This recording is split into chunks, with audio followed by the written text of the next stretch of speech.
everyone. Welcome back to the Deep Dive. I'm Jennifer, And I'm Michael. and we are so excited to jump into this episode's topic.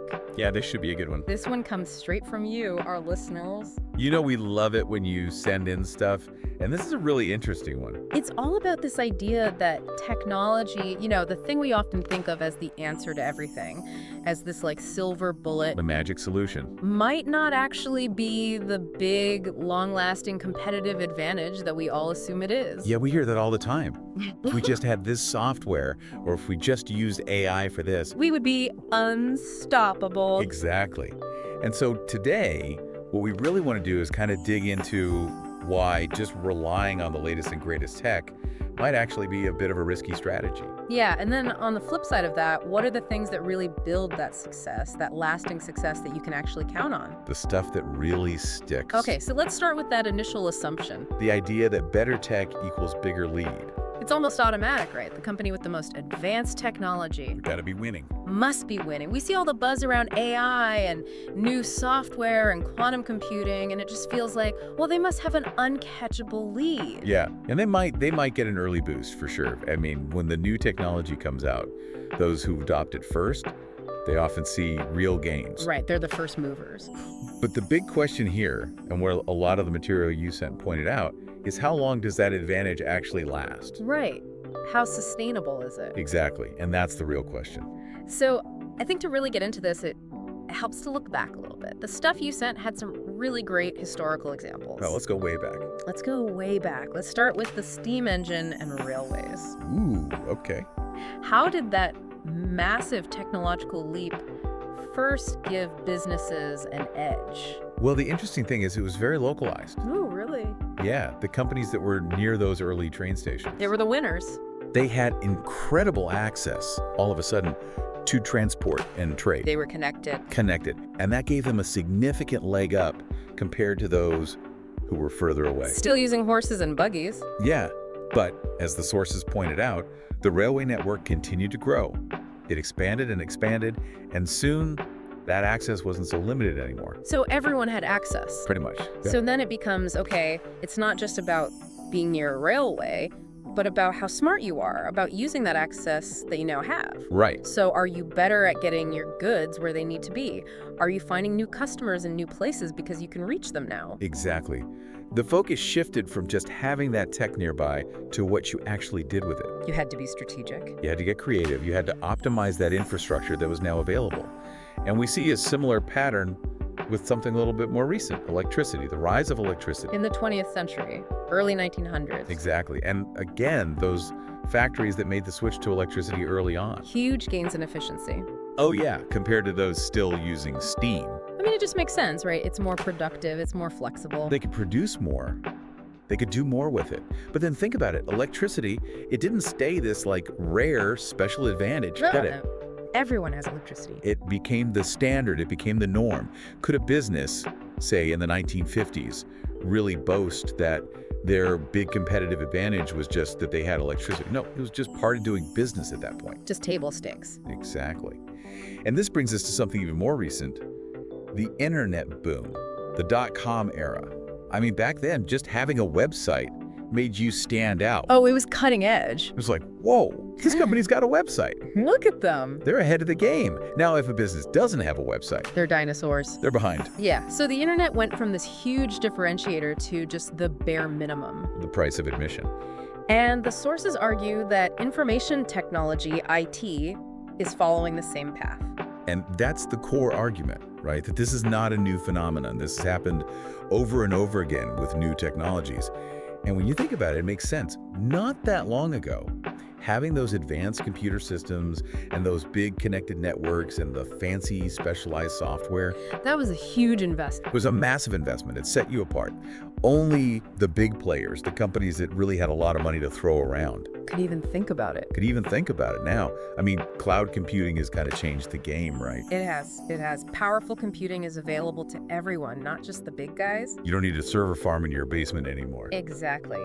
And then the software that's out there now, off-the-shelf software, can handle incredibly complex tasks. Yeah, and even small businesses can use sophisticated data analysis tools and all sorts of things that used to be reserved for the big players. So really, technologically, the playing field is becoming much, much more level. Yeah, it's getting flatter and flatter. And to really illustrate this, I think it's helpful to look at one of the sources talked about American Airlines' Sabre reservation system. Oh yeah, that's a classic example. This was in the very early days of, what we think of as modern computing. This was cutting edge for its time. And it was a real technological marvel. I mean, this system allowed American Airlines to manage all their bookings, their schedules, their pricing, All automated. way more efficiently than anyone else. And this gave them a big advantage, right? It made their operations smoother. And in turn, it made for a better experience for their customers compared to those airlines that were still doing everything manually. For a while, it looked like an unbeatable advantage. So they had the system, and nobody else could really copy it easily. It must have given them a big, big lead in the market. It did at first, but the really important part of the story is what happened next. Did they hold on to that lead? Well, I have a feeling, based on our conversation so far, that they didn't. You're right, they didn't. What happened? Did the other airlines just give up? I mean, No, they saw how well American was doing. They saw the success of this Sabre system. They realized how powerful it was. a wake-up call. It was. And they started investing in building their own versions. They were like, we need to catch up. They had to adapt. And eventually, those competing systems caught up. The unique advantage that Sabre had provided started to shrink and shrink until it wasn't such a big deal anymore. So it became just another tool that everyone had. Just another part of doing business. It's a really good example of how even a really groundbreaking technology, it can be copied and that advantage can fade away. It almost always does. Now, one of the sources included this really great quote from Brian Tracy. He said, "Winners make a habit of manufacturing their own positive expectations in advance of the event." Now, that's a powerful quote. So how does that tie into this idea of competitive advantage in technology? Well, I think what it suggests is that the really successful companies, they don't just sit around waiting for the next big tech breakthrough. They don't think, oh, when someone invents this, then we'll be successful.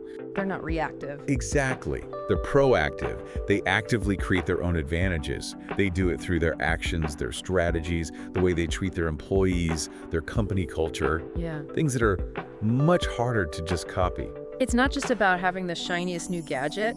It's deeper than that. Much deeper. And that brings us to this question of, okay, if technology is becoming more and more common, if everyone has access to the same tools, what are the real things that drive lasting success? That's the big question. What are the real differentiators? And one of the sources had this really cool analogy. I love analogies. I do too. It was about two restaurants, and imagine they both have the exact same technology. Okay, same kitchen, same equipment. Same everything. They've got the same high-tech ovens, they've got online ordering, they've got all the delivery apps, but one is doing really well, and the other one is struggling. Okay, so why? What's the difference? And the material pointed to a few key areas. First, the customer experience. Right, how are people treated when they walk in? Do they feel welcome? What's the vibe like? Do they want to come back? Exactly. What about the marketing? How well are they attracting new Are customers? they getting the word out? And then what about leadership? What's the vision? What's the plan? Is the staff motivated? Do they understand where they're going? And finally, how innovative are they? Are they adapting to change? Are they coming up with new ideas? Are they looking for ways to get better?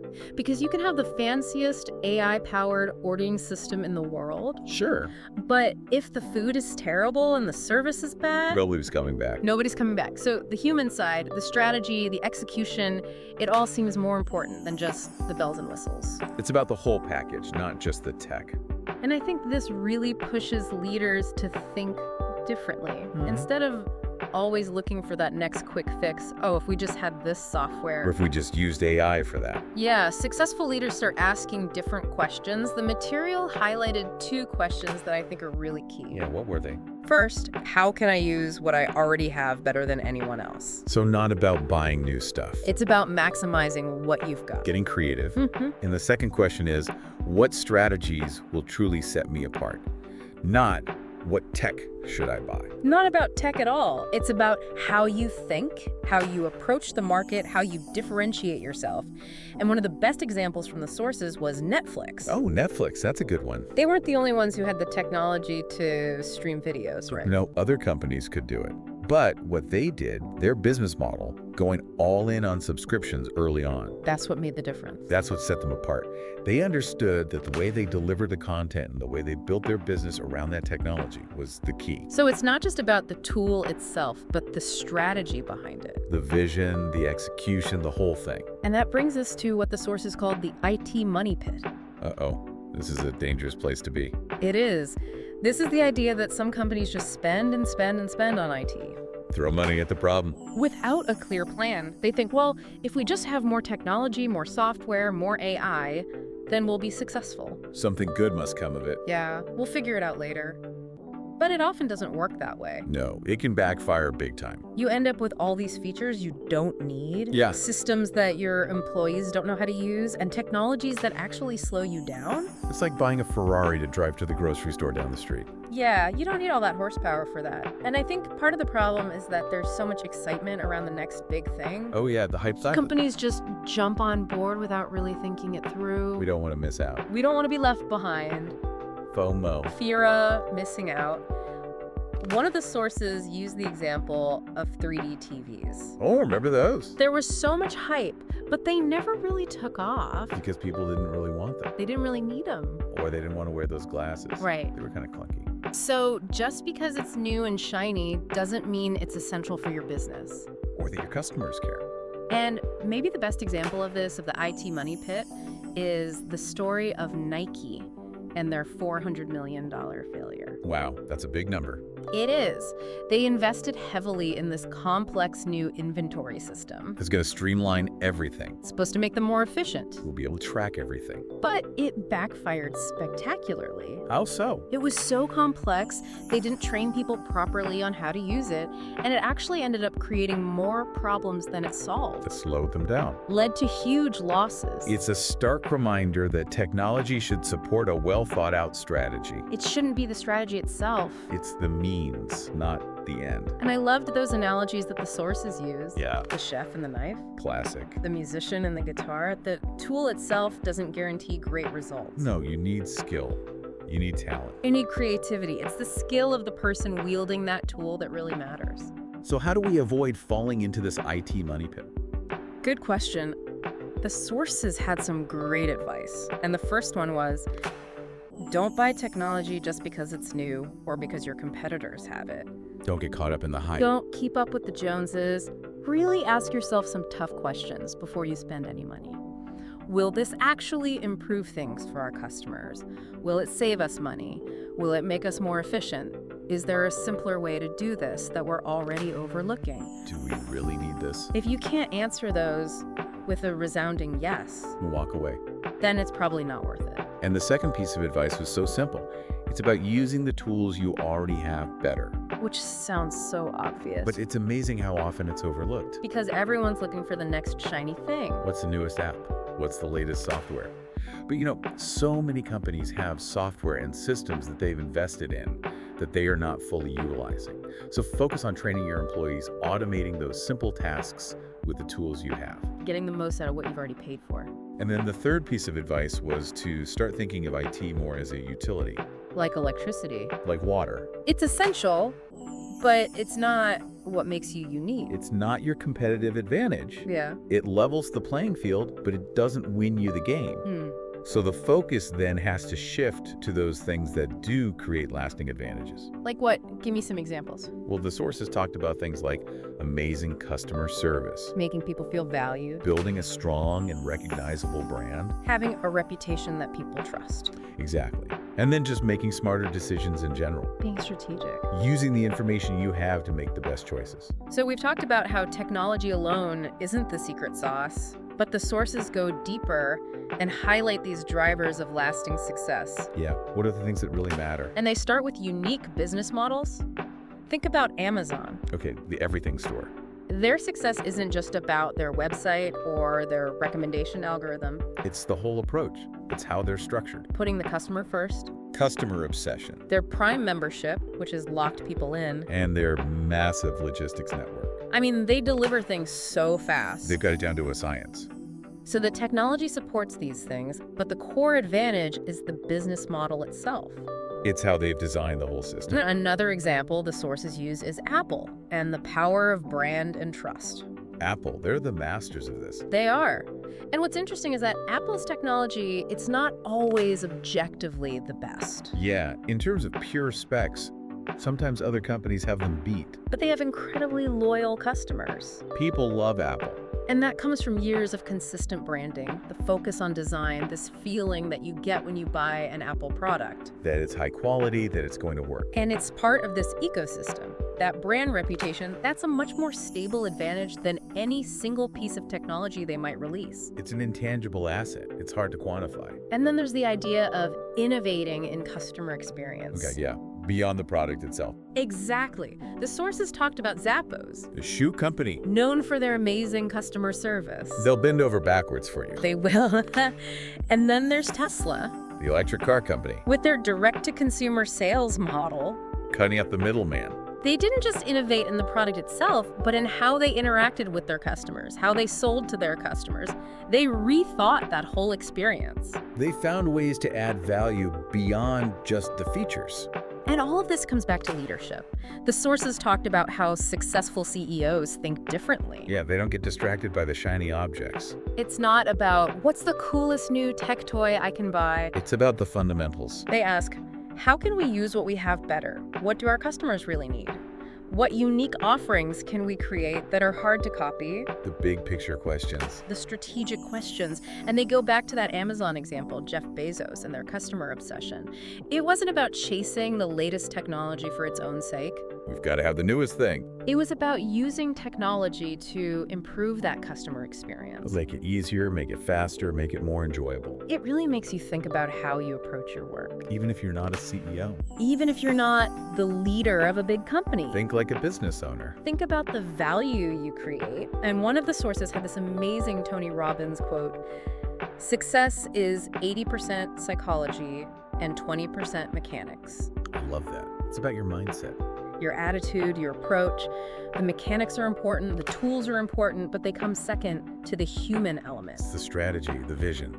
Now, the sources also touch on the future of work, all these concerns about AI and automation taking our jobs. Yeah, that's a big one these days. It is, but they had a really interesting perspective. They said that technology mainly replaces tasks, not necessarily entire jobs. It's about breaking it down. So certain tasks might become automated, certain roles might change or disappear, but new opportunities will emerge. Especially for those who can adapt. Who can embrace those new technologies? Exactly. And they talked about two types of workers. Okay, I'm intrigued.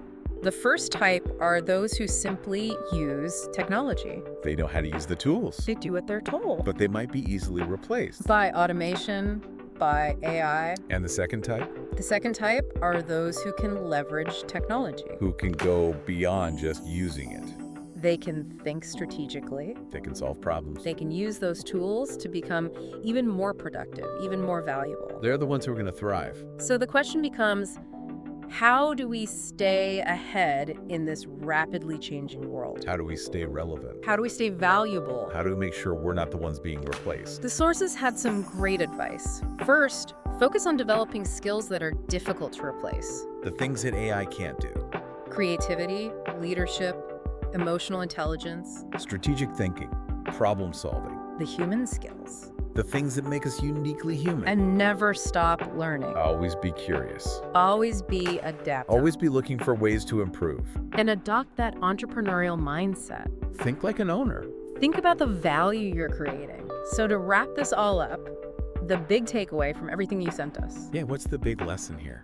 Technology alone won't make you successful. It's not enough. It's not the silver bullet. It's just a tool. And it's the strategic thinking, the creativity, the leadership An human element. that truly leads to lasting success. It's about the whole package. And I loved that final example of the two coffee shops. One was filled with all the latest technology, Super high tech, all the bells and whistles. but it felt impersonal. You ordered on a screen, you got your coffee from a robot arm.